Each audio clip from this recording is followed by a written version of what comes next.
Señores, buenas noches. Esto es Luis Novarecio Entrevista. En instantes vamos a estar en un mano a mano con el juez federal Daniel Rafecas, el titular del juzgado número 3 de la capital federal.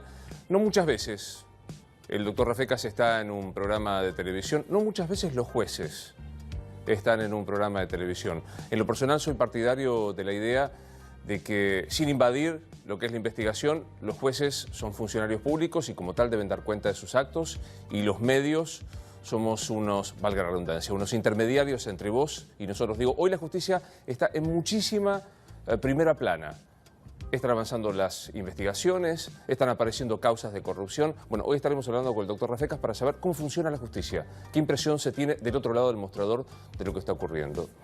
Desde ayer que estamos conmovidos, y particularmente, perdón la autorreferencia, a los que somos de la ciudad de Rosario, por lo que ha ocurrido en Nueva York con este atentado terrorista absolutamente imprevisible que provocó la muerte de 5 jóvenes que después de 30 años de haberse recibido en el mítico colegio politécnico, el Poli se lo conoce allí en Rosario, es como el Carlos Pellegrini o como el Nacional de Buenos Aires, es un lugar que es una escuela que depende de la Universidad Nacional de Rosario, de excelencia, en donde ingresar es un orgullo y en donde pertenecer al Politécnico es una marca definitivamente para toda la vida. Y de hecho, después de 30 años, un grupo de compañeros fueron a visitar a 2 amigos que viven en los Estados Unidos y se encontraron con un sicario que se sube a un coche, que atropella en la bicisenda. Está trabajando Diego de Nicolás en nuestra ciudad, en la ciudad de Rosario. Diego, buenas noches, ¿cómo estás? Hola Luis, buenas noches. Sí, este dolor de la ciudad de Rosario hoy se mostró en las calles, en cada esquina, en cada lugar, y hoy a las 8 de la noche se congregaron en la esquina de Pellegrini y Ayacucho, justo en la esquina del colegio, los exalumnos, pero también docentes, alumnos actuales y vecinos en general, que trajeron una vela, la dejaron en la puerta del colegio, mantuvieron silencio y en absoluto respeto rindieron homenaje a estas víctimas. Víctimas a las que todos recordaron como personas de bien. De hecho, uno de ellos, que tanto se ha hablado en el día de hoy, este hombre que es titular de una empresa metalúrgica, tenía un convenio con este colegio por el cual muchos alumnos de aquí iban a hacer sus prácticas allí a esa empresa. Bueno, uno de los tantos ejemplos de esta unión, de estos lazos que se daban entre los exalumnos ya con 30 años de haber egresado de estas aulas y el colegio en el día de hoy. Vos sabés, Diego, que la ciudad de Rosario, que es una ciudad grande, que es la segunda o tercera ciudad más importante del país, según el negro Fontana Rosa, que es uno de los ciudadanos ilustres, tiene una dimensión lógica. Tiene un poco más de 1 millón de habitantes, tiene una disposición geográfica en donde vos en 40 minutos podés recorrer toda la ciudad, y esto hace que, si bien es una ciudad, casi todos tenemos algún vínculo entre los otros, nos conocemos al menos por segunda o terceras personas. Imagino que esto se debe sentir en la ciudad de Rosario, porque todos han tenido algún vínculo o conocen del poli o de la escuela primaria o de cada uno de los trabajos a las 5 víctimas fatales, ¿no?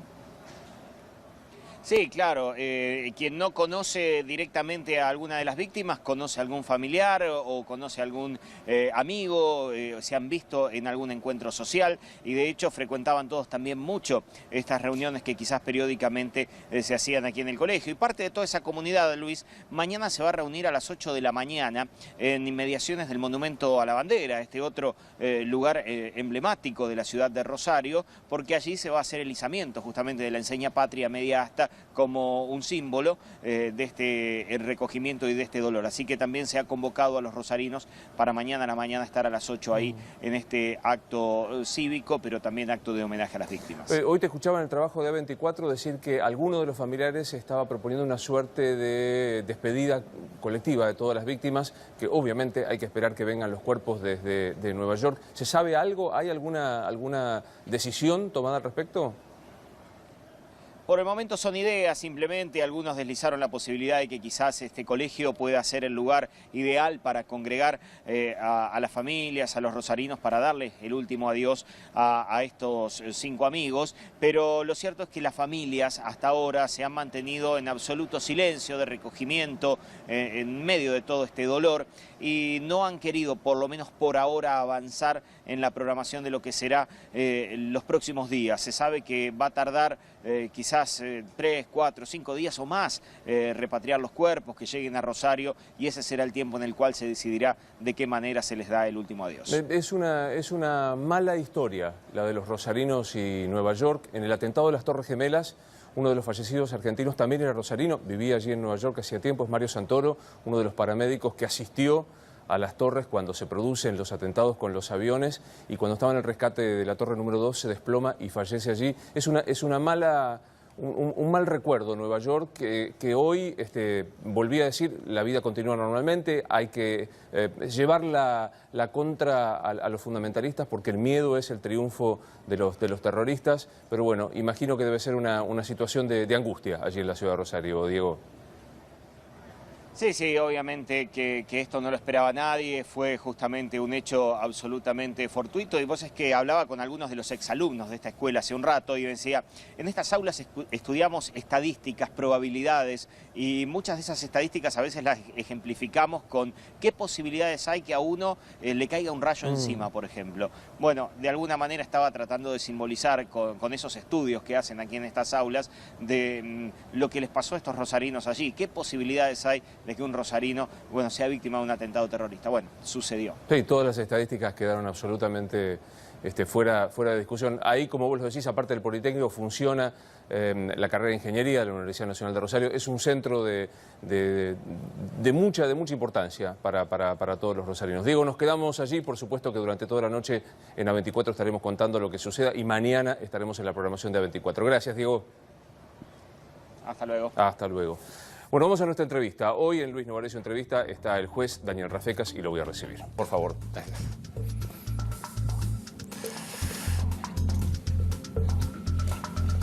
¿Todo bien? Bueno, ¿arrancamos? Sí, arrancamos. ¿Se despertó la justicia argentina federal? Pues, bueno, a veces ocurren estas cosas, ¿no? Yo igual no, digamos, no puedo hablar en representación de todos mis colegas, ¿no? Pero de parte de lo que es el Juzgado Federal 3, nosotros hemos tenido algunos avances en los últimos meses, pero que en realidad son la cristalización del avance de las causas durante los años previos, ¿no? A veces ocurre que se avanza en silencio, sobre todo, por ejemplo, con la realización de pericias o de informes periciales, apoyos técnicos de distintas áreas, cuestiones que siempre llevan mucho tiempo, por lo menos aquí en la Argentina. Es algo igual que hay que decirlo, gracias a que la Corte Suprema y otras áreas, también el Gobierno Nacional están tomando algunas medidas, y estos requerimientos de informaciones van a demorar menos tiempo, ¿no? Pero en los últimos 3 o 4 años llevaron... Avanzó más. Sí, exactamente. Bueno, decir que obviamente usted es un juez federal, que ha tenido exposición en algunos casos, enseguida vamos a hablar, memorando de entendimiento, bolsos, usted llevó la causa de bolsos de José López. ¿Hubo discusiones? ¿Tiene algún pedido en el Consejo de la Magistratura que todavía está vigente? ¿Lo han citado? ¿En algún momento pensó renunciar? No, nunca me citaron. ¿A cuál se refiere? Bueno, hoy hay una novedad que el juez Bonadío lo va a citar como testigo, quiero decir, en la causa de Nisman. Pero digo, sí, ha tenido... Perdón, es una convocatoria que no tiene que ver con mi actuación como juez previa, sino que uno de los querellantes lo que pidió fue que ratifique, en mi caso, unas declaraciones públicas que yo hice mucho tiempo atrás, en el año 2011, en donde había afirmado que algunas agrupaciones recibían dinero de la Embajada de Irán para hacer manifestaciones en contra del Estado de Israel. Entonces simplemente es una citación para que ratifique aquellas manifestaciones, digamos, a los efectos de, supongo que de acumular prueba en contra de alguno de los imputados. No tiene ningún valor probatorio esta nota, pero ¿lo va a ratificar? Claro. ¿Lo va a ratificar? Sí, claro, sí, por supuesto. Sí. ¿Y puede especificar? No, en realidad fue una apreciación, en el marco de me habían invitado a un evento en una de las entidades de la comunidad judía hace 6 o 7 años, y cuando terminó la actividad me hicieron algunas preguntas, yo dije mi impresión y eso fue todo, no pasó más que de un parecer. Digamos, ¿de qué lugar del gobierno de Irán, a qué institución? No, para nada, fue solamente un comentario. No tengo más. Vuelvo a la primera pregunta, ¿en algún momento pensó dejar el juzgado? ¿Pensó renunciar? No, para nada. A ver, yo este año cumplo 30 años de carrera judicial. Entré en 1987 como meritorio, hice toda la carrera como casi todos los colegas que trabajamos en tribunales. Y bueno, ya llevo algo así como 13 años como juez federal y pienso continuar. Es más, incluso pienso también seguir progresando o intentando progresar en la carrera, tal como la mayoría de los amigos y compañeros de mi generación, que en mi caso yo tengo un cargo de juez de instrucción y uno puede aspirar tranquilamente dentro de la carrera judicial a muchas posiciones que son cargos de segunda instancia. Algo que, bueno, yo ya comencé ese camino de inscribirme en algunos concursos, claro, porque bueno, voy a cumplir 15 años, o sea, la mitad de mi carrera judicial ya la estoy llevando en este cargo. Y yo tenía en realidad, había asumido una suerte de compromiso, especialmente con las víctimas de la causa del primer cuerpo de ejército que tramita en mi juzgado, relacionada con episodios del terrorismo de Estado, una mega causa muy, muy grande. Y bueno, después de estos 13 años de trabajo, de a poco vamos ya, no digo agotando, pero digamos los aspectos más gruesos de esa investigación, relacionadas con centros clandestinos, con operativos, miles de víctimas, cientos de autores, medio centenar de lugares de tortura y de muerte. La mayoría de eso ya se ha elevado a juicio y entonces finalmente yo a esta altura de mi trabajo en el juzgado, bueno, siento que ese compromiso ya lo he cumplido, medianamente satisfecho, entonces me siento, digamos, liberado como para empezar a tener una perspectiva, digamos, de promoción, como casi todo el mundo en la carrera judicial. ¿Cómo le cayó lo que dijo el presidente los otros días en el CCK respecto de que hay que mejorar el Estado, distintos sectores que tienen privilegio? Y habló de la justicia, dijo que trabajan de 7:30 a 13:45. Bueno, es una opinión, es una cuestión que hay que debatir, es una cuestión que se puede, digamos, ampliamente dialogar y por ahí repensar. A ver, yo soy un funcionario público del ámbito del Poder Judicial. Esto me imagino que va a tener que tener una planificación y un debate muy serio entre los tres poderes del Estado y, por supuesto, convocando también a los trabajadores, a los representantes de los trabajadores y también a los representantes de los jueces.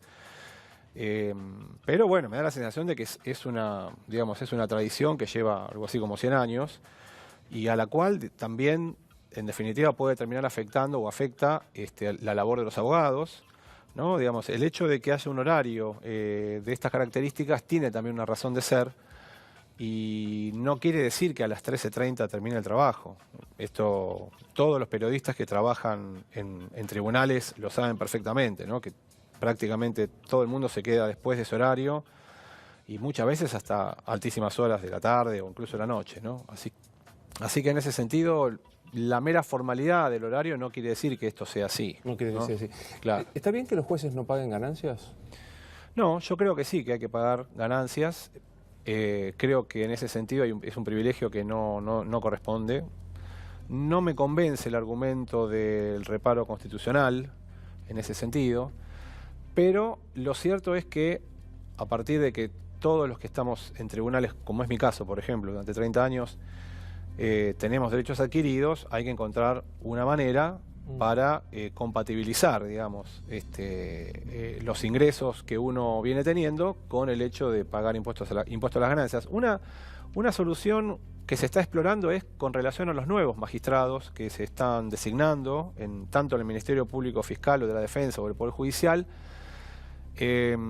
respecto a los cuales, bueno, se ha establecido una fórmula más o menos equilibrada y con lo cual ese privilegio ya para los nuevos jueces y fiscales ya no va a corresponder. En mi caso, el día de mañana, si accedo a un cargo diferente, también voy a pasar a pagar impuestos a las ganancias. ¿Cuánto cobra un juez federal? Y un juez federal depende de la antigüedad, pero aproximadamente 120.000 y 130.000 pesos. ¿Qué otros beneficios tiene? ¿Chofer? ¿Tiene, no sé, algún tipo de asignación particular? No, a mí desde el principio se me había ofrecido un teléfono, yo lo rechacé, o sea, uso el teléfono mío particular y bueno, tenemos una custodia. tenemos una custodia por razones evidentes, por razones obvias, que la verdad que bueno, sí que es muy funcional para el juez y da seguridad.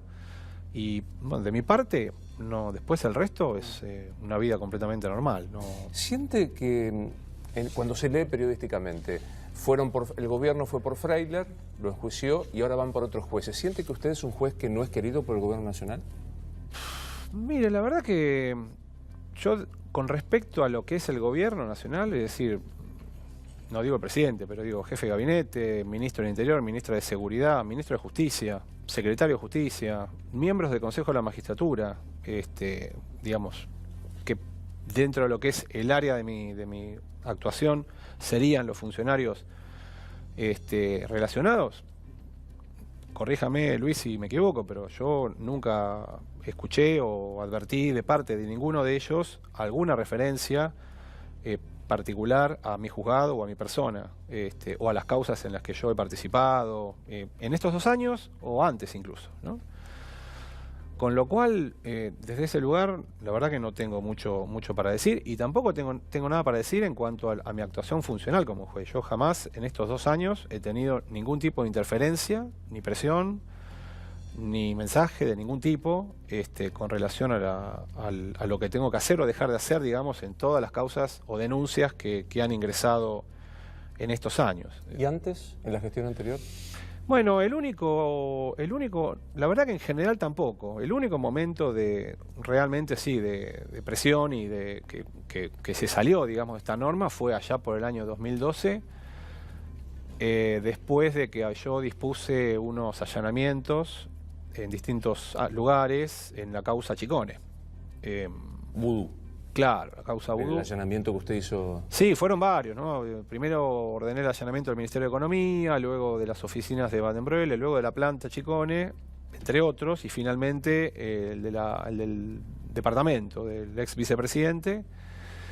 Y bueno, aquella memorable conferencia de prensa creo que fue en la Pascua de 2012. Bueno, fue un acto manifiesto y abierto de presión. Hablando no solo de usted, sino también del procurador Esteban Rigui. Exacto, sí. Ese fue un acto... A ver, permítame la Sí, Luis, por favor. Sí. ¿Alguna vez lo apretaron desde el Poder Ejecutivo en la época de Cristina? No, jamás. No. Es el único acto formal o informal, público o privado, que yo lo viví como una presión, fue este que le acabo de contar. ¿Y qué Luego no, nunca? Le digo, desde el punto de vista del poder político, de modo manifiesto, directo, por emisarios, en mi caso, nunca pasó.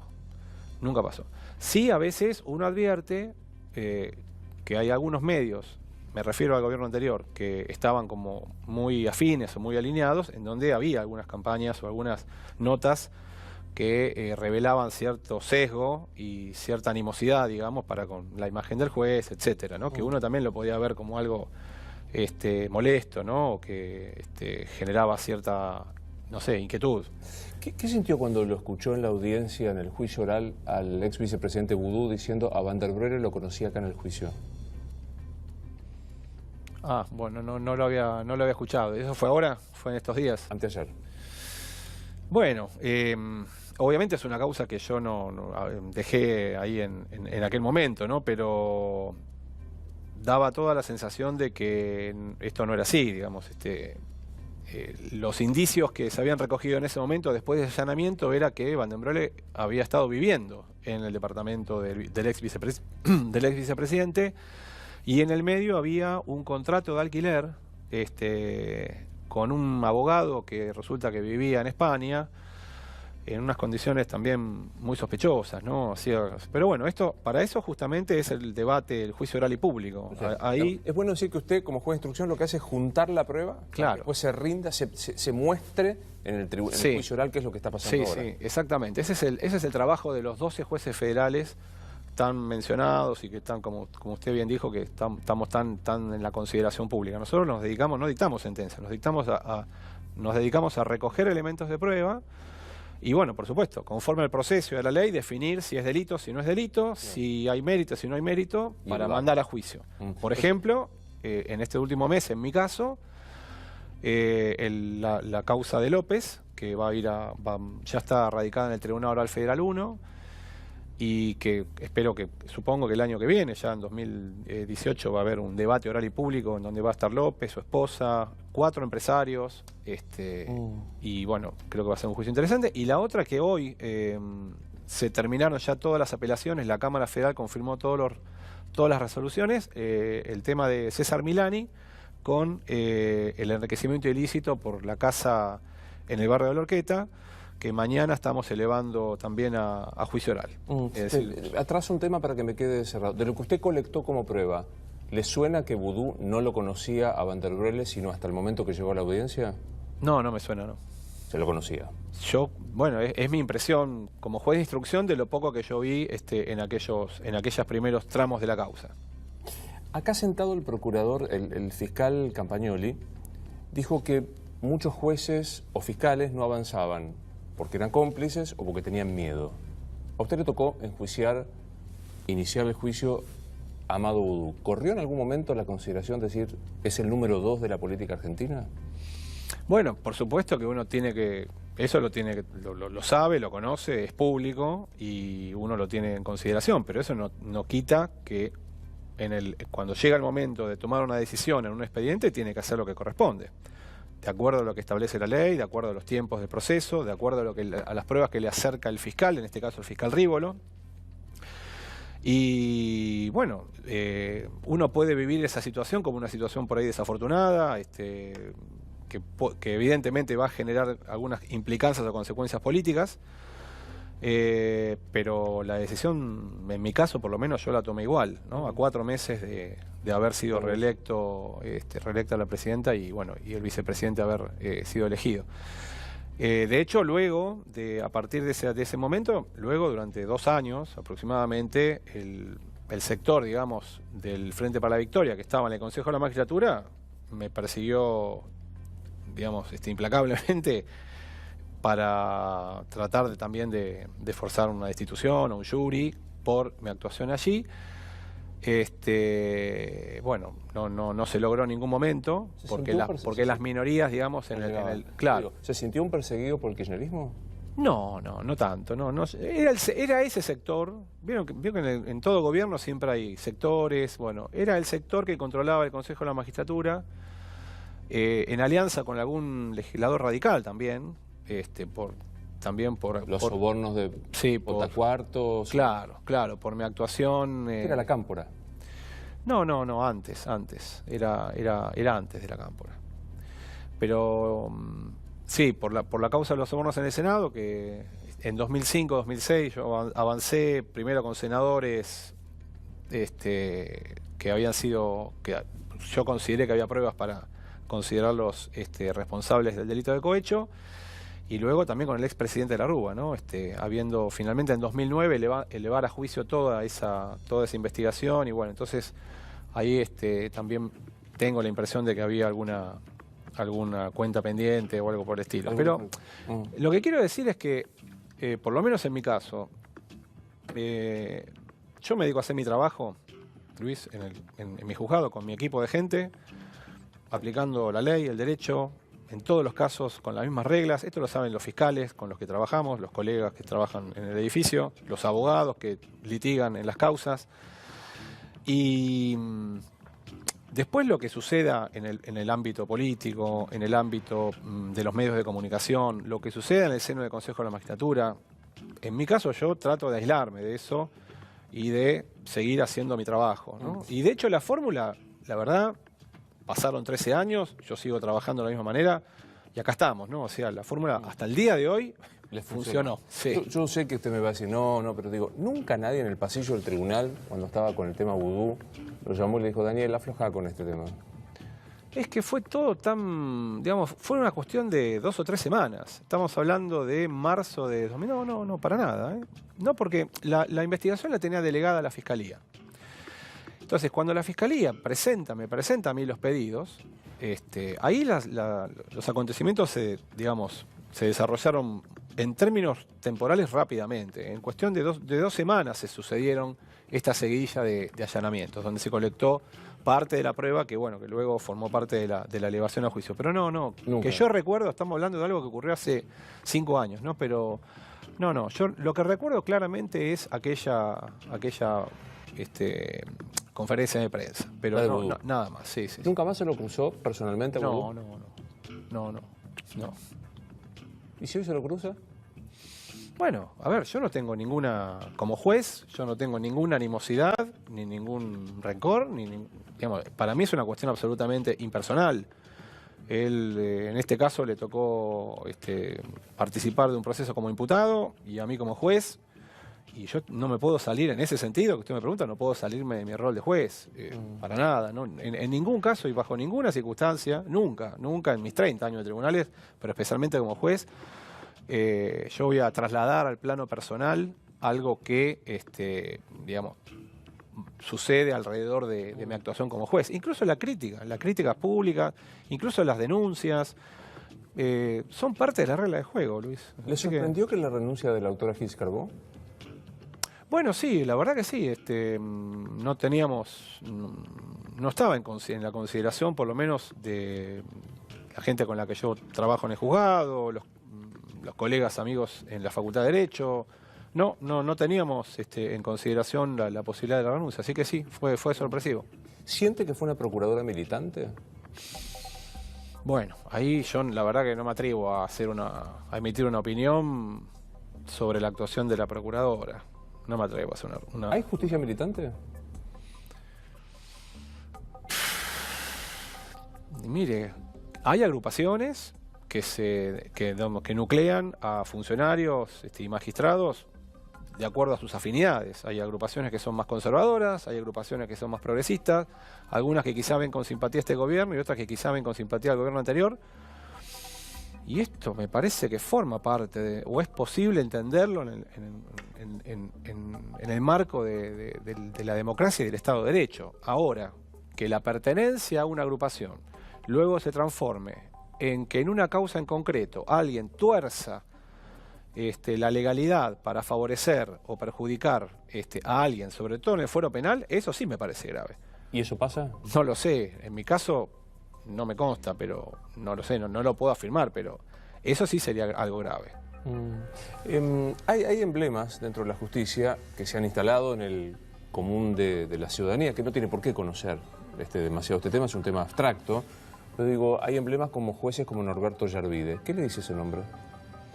Bueno, era un magistrado vecino mío, porque yo estoy en el 3er piso, en el juzgado número 3, y él estaba en el juzgado número 5. Yo nunca tuve relación con él es de otra generación, tiene otro estilo, tenía otros horarios, con lo cual muy pocas veces la verdad que me crucé. Y bueno, la verdad que la imagen que él proyectó a partir de su vida pública y su vida privada, lo va a seguir toda su vida, ¿no? Pero bueno, cada uno elige el estilo de vida y la forma de actuar que quiere para su vida. Cuando uno habla de la justicia, inevitablemente el caso suyo, doctor Rafecas, se habla del memorándum de entendimiento con Irán, hoy reabierta la causa. Usted lo ha explicado, pero me parece que es interesante. Hoy la causa se está investigando. Usted decidió que no se investigara. Sí. ¿Está arrepentido de esa decisión? No, para nada, no. No, ¿por qué voy a estar arrepentido? No. Digamos, Nisman presenta la denuncia y usted la desestima. Sí. A ver, yo estudié abogacía 6 años, después estudié la especialización en Derecho Penal 5 años, después hice el doctorado en Derecho Penal, otros 5 años, y doy clases en la Facultad de Derecho, en Derecho Penal, desde hace más de 20 años. Entonces, lo que yo enseño en términos de lo que es el derecho penal, la teoría del delito, etcétera, en la facultad, después no puedo ser incoherente y hacer lo contrario en contra de mis convicciones y de mi formación técnica y académica en una causa.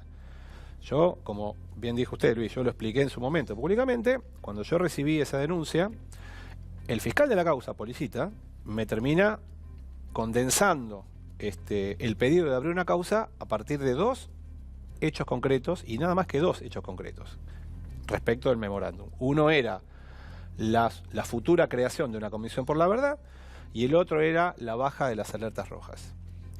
Yo entendí que la cuestión de la Comisión por la Verdad, faltaban como 8 pasos sucesivos para que eso pueda llegar a ocurrir, que iba a ser algo absolutamente eventual y atado, por supuesto, a que el memorándum se aprobara, naciera, digamos, tuviera fuerza de ley, cosa que no ocurrió, pero además de eso después iban a pasar años hasta la conformación, no se sabía quiénes las iban a integrar, etcétera. Con lo cual, técnicamente, este primer paso no puede considerarse ni siquiera una tentativa de delito. Era en todo caso, como mucho, una preparación, un acto preparatorio que para el derecho penal no es punible, no es delito. Y con respecto a la cuestión de las alertas rojas, como fue de público conocimiento, al día siguiente o a las 48 horas de presentada la denuncia, el secretario general de Interpol, Ronald Noble, por varios medios fehacientes, incontrastables, incluyendo el Wall Street Journal, rechazó públicamente que eso hubiera pasado, que eso hubiera ocurrido. De hecho, las alertas rojas, el memorando fue en 2013, la denuncia en 2015, hasta el día de hoy siguen vigentes, de modo tal de que yo entendí que no se había cometido ningún delito en el marco de esa denuncia. Entonces, digamos, es una discusión jurídica, es una discusión técnica.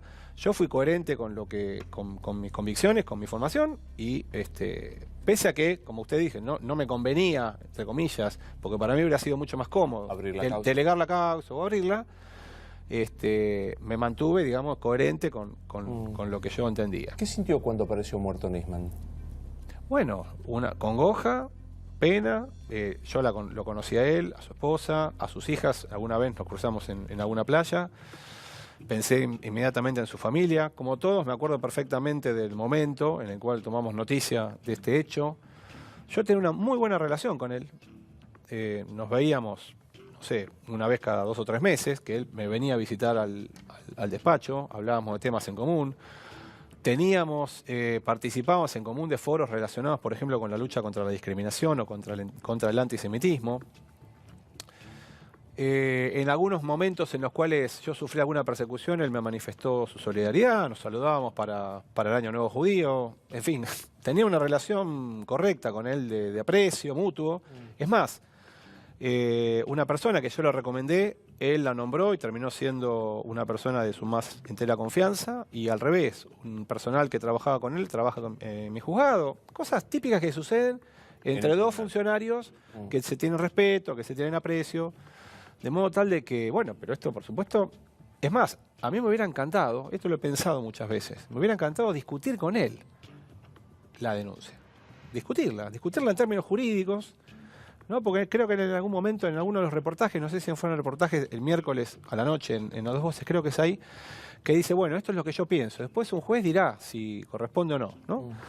Bueno, yo sostuve que no, pero me hubiera encantado hablarlo con él, citarlo personalmente y discutirlo y hablarlo, y bueno, después por supuesto que apele, ¿no? Que recurra. Sé que se va a amparar en algo que es lógico, porque usted es juez y porque si bien la causa no está en su juzgado, uno nunca sabe lo que puede pasar. Intento preguntárselo en su experiencia de juez y como un colega de Nisman. ¿Tiene convicción de si lo mataron o se suicidó? Es una pregunta muy difícil esa. Hay tanto, ¿no? Hay tanta información cruzada. Obviamente es una causa en la cual yo nunca intervine. Y la verdad que como alguien que participó y que tuvo un rol en lo que fue la otra cuestión, la cuestión de la denuncia, yo, digamos, me parece prudente no emitir una opinión. Porque le explico por qué, Luis. En varios momentos pasó que funcionarios o personas que trabajaron o que tuvieron participación en la causa de la muerte de Nisman emitían opinión sobre la causa en la cual yo participé. Y me parecía algo extraño porque, digamos, no correspondía. No sé, para opinar hay que haber estudiado todo el expediente. Yo admito que usted no lo quiere decir. Claro. ¿Pero tiene una opinión de qué pasó? Tengo una impresión, pero insisto, prefiero ser prudente, además también respetar el trabajo de la justicia, de mis colegas Tayano y Ercolini, que están trabajando en la causa. No me corresponde hacer una opinión. Pero en su fuero íntimo... Tengo una impresión, pero tampoco es una certeza, ¿eh? Tampoco puedo tener una certeza porque, insisto, para eso tendría que acceder, por ejemplo, al dictamen de los médicos forenses o acceder al dictamen actual de la Gendarmería. Yo no lo he hecho ni lo voy a hacer, así que... Cualquier cosa que se resuelva en la causa Nisman, ¿usted cree que va a ser creída por la ciudadanía? Sea que se diga que fue homicidio, sea que se diga que no lo fue. Es una pregunta que, sí, lamentablemente me da la sensación de que ha pasado tanto tiempo y ha habido tantas idas y vueltas que en buena medida, sí, va a ser recibida con cierto escepticismo, ¿no? Lamentablemente, sí. Pero bueno, sí, ha sido demasiado el tiempo que ha pasado, demasiadas las idas y vueltas, ¿no? Alrededor de esto, es verdad. ¿Le resultó una investigación prolija? De vuelta, no tengo elementos para responderle. La verdad, tendría que ser juez de la causa o por lo menos haber tenido acceso. Estoy perfectamente al tanto de los debates y de las cuestiones que se han suscitado aquí, pero yo puedo responder todo lo que me quiera preguntar, pero respecto de la denuncia que él formuló en su momento, en eso no tengo problema porque sí, esa sí es la que conozco. Como usted bien dice, cuando usted recibe la denuncia, el memorándum era un proyecto, las alertas rojas no se habían levantado, pero digo, con el devenir del tiempo, memorándum firmado, ratificado por la Argentina, no por Irán, leyendo el memorándum, ¿siente que Nisman tenía razón en la denuncia? Bueno, mi decisión de rechazar la apertura de la denuncia viene acompañada con la impresión de que no tenía razón en la denuncia. Justamente por eso es que uno dispuso la desestimación. ¿Sí? Es decir, que en definitiva, que no, por lo menos en términos a ver, porque una cosa es hacer una denuncia en términos jurídicos, que haya un delito, que haya pruebas, y entonces esto permite la apertura de una causa. Pero otra cosa es que haya una denuncia con un alto contenido político y con un encuadramiento jurídico que a mi juicio no era suficiente para abrir una causa penal. Y esto más allá de quién es la persona o quien denuncia y a quién apunta, porque en aquel momento era un fiscal general contra el gobierno anterior, pero hoy puede ser no sé, alguna otra institución contra el gobierno actual. Y de hecho la herramienta de la desestimación yo la he utilizado también para denuncias con requerimiento fiscal respecto de este gobierno. ¿No? Entonces, pero me decía hoy con los hechos que sobrevinieron. ¿Perdón? Con los hechos que sobrevinieron, con la aparición del memorándum, con la aparición del resto de las pruebas. No, en su momento el memorándum se acompañó yo lo tuve a la vista. El memorándum se acompañó, a ver, el memorándum se firmó en enero de 2013 y la denuncia de Nisman es de enero de 2015, sí. De enero de 2015, o sea, 2 años después. O sea que cuando se presenta la denuncia obviamente estaba acompañado el memorándum y nosotros lo estudiamos en profundidad. ¿Sentía que tenía miedo Nisman cuando le planteó esta denuncia? Bueno, lo que pasa que no fue... No sé si recuerda, pero la denuncia él la presenta en el medio de la feria judicial. Sí, en un juez que estaba de turno. No, se la presentó directamente al juez Ariel Lijo, que era el que llevaba la vieja denuncia del encubrimiento. Entonces él entendió que tenía alguna vinculación y que ese era el juzgado donde tenía que presentarla. Y después el juez Lijo, cuando termina la feria, el 1 de febrero, manda a sorteo, porque entiende que no correspondía, y entonces es ahí que me toca a mí. ¿En algún momento lo vio con miedo? ¿Sintió que estaba apabullado por esta denuncia, Nisman? Yo obviamente en ese periodo no hablé con él ni tomé contacto de ninguna manera. Lo que pude ver es a través de los medios, por ejemplo, en la denuncia en la entrevista con Bonelli, en Los Voces, pero nada más que eso. No lo vi, no sé. No. ¿Cómo es José López? ¿Perdón? ¿Cómo es José López? Digamos, ¿usted lo indagó? Bueno, yo lo vi 2 veces, si mal no recuerdo, o 3, digamos, en las sucesivas indagatorias que tuvimos. La primera indagatoria, que fue en junio del año pasado, inmediatamente después del episodio del convento, López estaba en una situación delicada desde el punto de vista psicofísico, estaba alterado, estaba con un pico de estrés. Y entonces, en aquel momento recuerdo que se había negado a declarar y pidió entonces unas semanas para presentarse nuevamente. Luego vino la segunda indagatoria, que ya estaba muy bien, es decir, su estancia en Marcos Paz en ese sentido lo permitió recuperarse. Y fue aquella vez en donde, bueno, yo me acuerdo que tomé personalmente la declaración de López, se mandó un discurso como de 1 hora o de 45 minutos, político, en términos de reivindicación de su obra como secretario de Obras Públicas, etcétera. Y fue la famosa declaración en donde dijo que, preguntado por el tribunal acerca del origen de los casi 10 millones de dólares, dijo que eran dinero proveniente de la política y que en algún momento, cuando estén dadas las condiciones o cuando él se sienta más fuerte anímicamente, iba a dar más información. Esto nosotros lo sondeamos varias veces a través de los abogados. En el año que llevamos, digamos, de proceso nunca sucedió. Y bueno, ahora la oportunidad para que López dé cuenta del origen de esos fondos posiblemente esté en la instancia del juicio oral que va a haber el año que viene. La expresidente me dijo en la entrevista que le hice que era muy difícil de creer que la justicia no pudiese determinar el origen de los fondos porque eran fajos termosellados, que eran fácil de saber de dónde habían salido.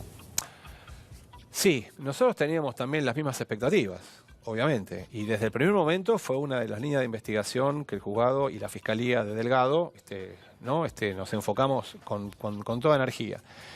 Nos encontramos con la sorpresa de que el 99% de los fajos, los fajos originales habían sido retirados y habían sido reemplazados por fajos en blanco, por parte de López o de alguien más.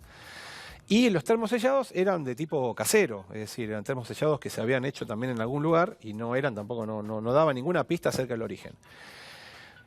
El único fajo que quedó original y que nosotros hicimos todo lo posible y estamos todavía tratando de indagar, era un fajo no de 100 sino de 1000 billetes de $100 con un fajo de la Reserva Federal Norteamericana. Entonces le pedimos auxilio al Banco Central y al FBI, del cual todavía no hemos tenido respuesta, pero tenemos la esperanza de que en algún momento se dé la información. ¿Las monjas eran monjas?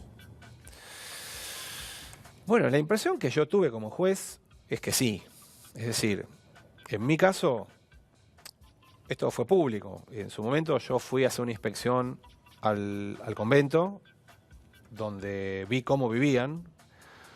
Reconstruimos todo, digamos, la secuencia de qué era lo que había ocurrido aquella noche y cómo vivían esas monjas en ese recinto.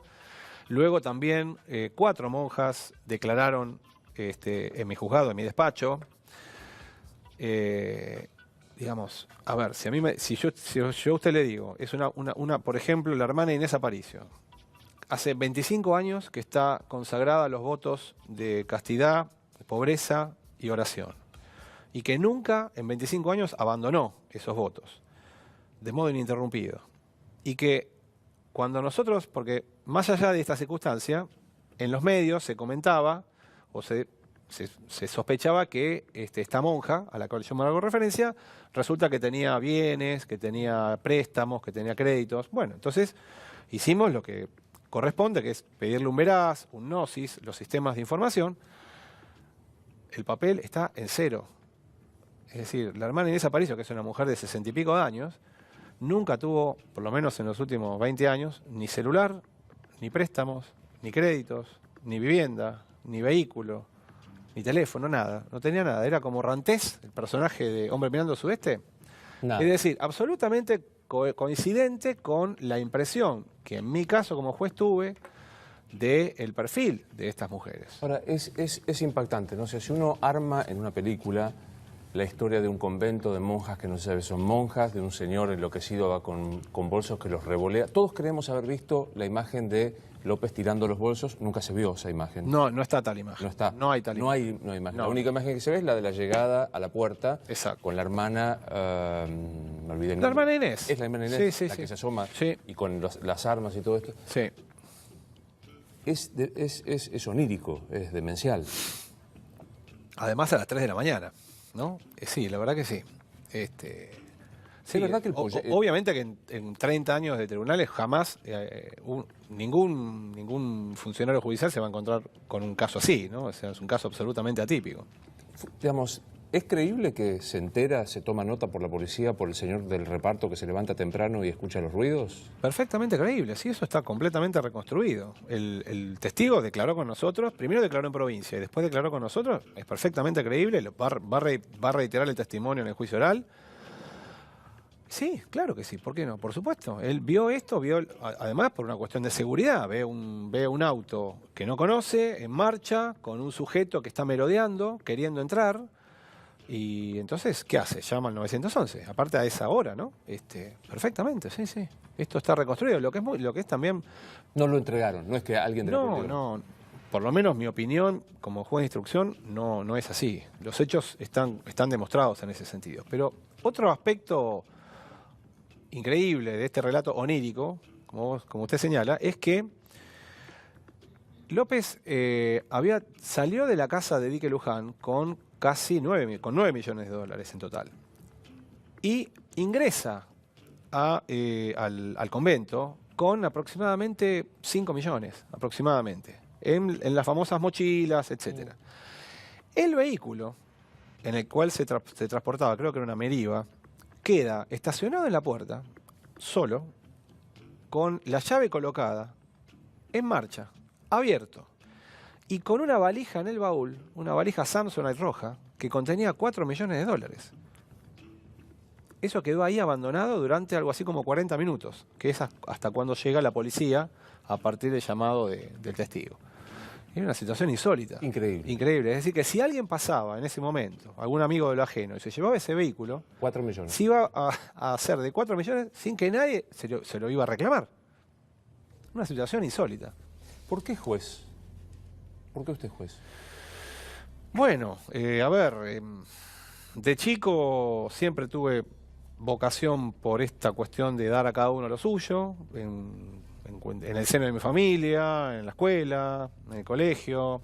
Después, por supuesto, en los test vocacionales me salió rápidamente derecho. La verdad que en ese sentido tuve siempre bastante claro qué era lo que quería hacer. Y de hecho, bueno, en el año 2004, cuando yo asumí, alcanzar ese sueño, esa aspiración, fue uno de los momentos más lindos de mi vida. Sí. ¿Se hace justicia? La verdad que sí. ¿Se hace justicia o se hace lo que se puede? Bueno, las dos cosas. Se hace lo que se puede en términos de justicia, digamos. Por supuesto, esta es la justicia de los hombres, es perfectible. Tenemos muchísimas cosas que mejorar en todos los aspectos. Empezando por el modelo procesal en el que nosotros nos manejamos, que en el orden nacional es un modelo muy antiguo, del siglo XIX, en donde nosotros los jueces acumulamos las facultades de llevar adelante la instrucción y después revisarnos a nosotros mismos si se satisfacen las garantías. Esta es otra cuestión de coherencia. En la facultad yo enseñé siempre las bondades del modelo acusatorio, en los cuales son los fiscales los que investigan y los jueces tenemos reservado el rol de juez de garantías. Este modelo ya se está implementando en la Ciudad de Buenos Aires, en el cual el actual ministro Garabano tuvo un papel preponderante, porque él fue el procurador de la ciudad y llevó adelante la implementación del modelo acusatorio en la ciudad. Tiene este modelo acusatorio la provincia de Buenos Aires, la mayoría de las provincias de la Argentina, y no lo tenemos a nivel nacional. ¿Es fácil cajonear una causa? No, por lo menos en un juzgado federal no es para nada fácil.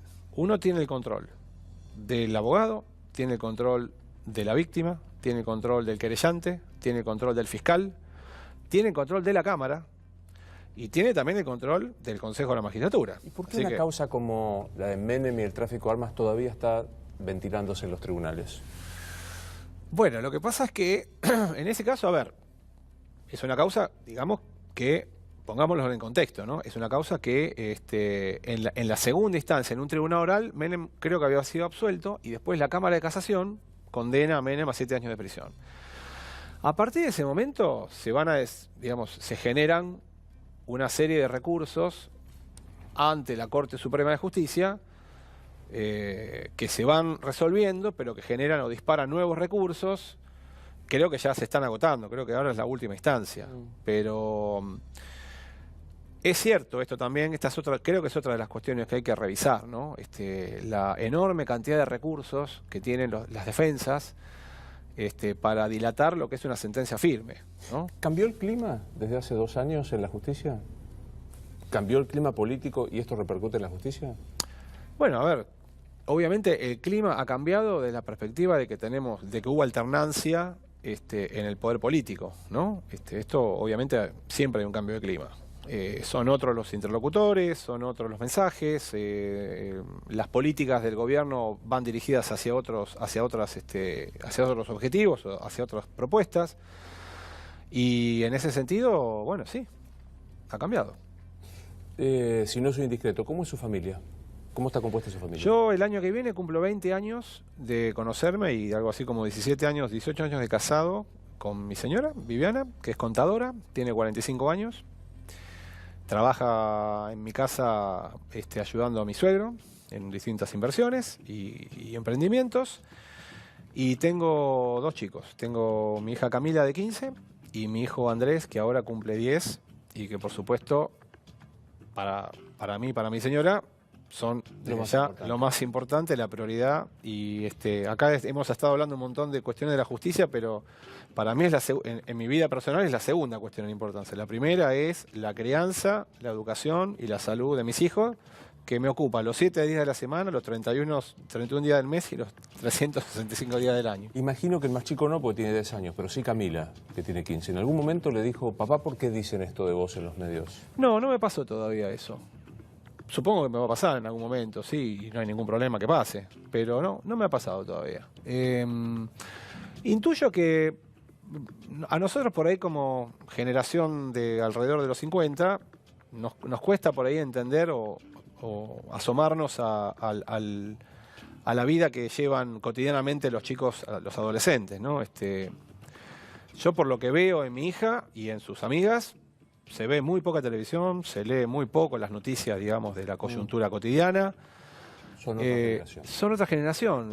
Están en las redes sociales, están con los dispositivos, están con las series por televisión, se comunican de otra manera, tienen otros intereses y por ahí el único contacto que ella sí tiene está un poco instigado en el colegio. En el colegio los profesores que creo que están viendo también este déficit en el crecimiento de los chicos de 14, 15 años, instigan a, por ejemplo, debates públicos sobre temas de coyuntura o tiran así al debate temas cotidianos. Pero no, en ese sentido, por eso no, por ahora. Uno cuando hace revisiones de su trabajo, en el caso personal, de las entrevistas, digo, debería haber preguntado esto, no debería haber preguntado esto otro.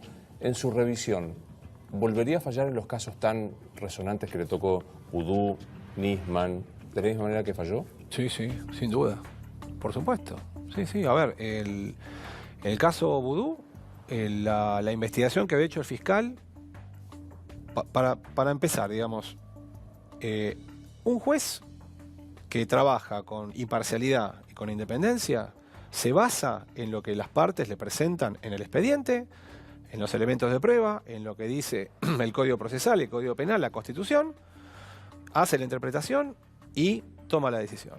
En el caso Vudú, el fiscal Rívolo había hecho una muy buena investigación, me convenció de la seriedad de los argumentos, se dispusieron los allanamientos y esto, bueno, hoy en día terminó en parte, por supuesto, porque luego el juez Lijo continuó la investigación, pero en parte esto redundó o se cristalizó en lo que estamos viendo hoy en día.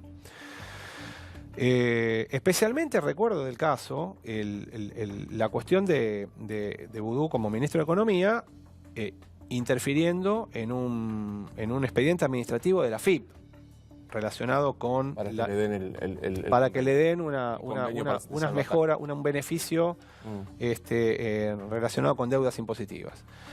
Pero sí, claro, y reitero, en el tema de Nisman, en mi caso, yo respeto, por supuesto, respeto la otra postura, soy respetuoso de lo que están llevando adelante mis colegas, pero desde el punto de vista jurídico, desde el punto de vista técnico, Es más, en estos 2 años, 2 años y medio que han pasado desde de la toma de mi decisión, personalmente yo no he visto ningún elemento de prueba o indiciario que me haya llevado a decir, uy, mira, me equivoqué. No.